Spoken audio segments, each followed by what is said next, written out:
এখানে দেখো বৃত্তের ব্যাসার্ধ অর্থাৎ আর এর মান দেওয়া আছে 28 সেমি, বৃত্তচাপের দৈর্ঘ্য দেওয়া আছে 5.5 সেমি। অতএব কোণটির বৃত্তীয় মান থিটা সমান কী হবে, এস বাই আর, কারণ আমরা জানি থিটা সমান এস বাই আর বা এস সমান আর থিটা। এই সূত্রটা এখানে ব্যবহার করতে হবে। এসের মান বলা হয়েছে 5.5 আর আর এর মান বলেছে 28। এখান থেকে আমরা লিখতে পারি 55/28 ইন্টু 1/10। পয়েন্টটা তুলে দিয়ে আমরা নিচে 10 নিয়ে এসেছি।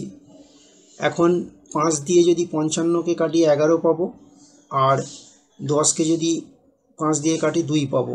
তাহলে আমরা পেলাম 11/56 রেডিয়ান। এখন কোণটির বৃত্তীয় মান হচ্ছে 11/56 রেডিয়ান। এইভাবে উত্তর লিখলে নাম্বার পাওয়া যাবে। তবে মনে রাখতে হবে, কোনো কোণের মান বৃত্তীয় পদ্ধতিতে যখন প্রকাশ করব তখন সেখানে পাই আনার চেষ্টা করব। এখন 11/56 মাঝখানে কি করে পাই আনা যায় লক্ষ্য করো।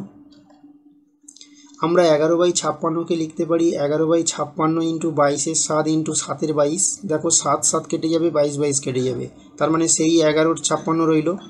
22-এর 7 মানে হচ্ছে পাই, তাই 22-এর 7টা এখানে আমরা রেখে দেব, দিয়ে বাকিগুলো কাটাকাটি করব। 11 দিয়ে যদি আমরা 22কে কাটি তাহলে 2 পাবো, 7 দিয়ে যদি আমরা 56কে কাটি তাহলে 8 পাবো।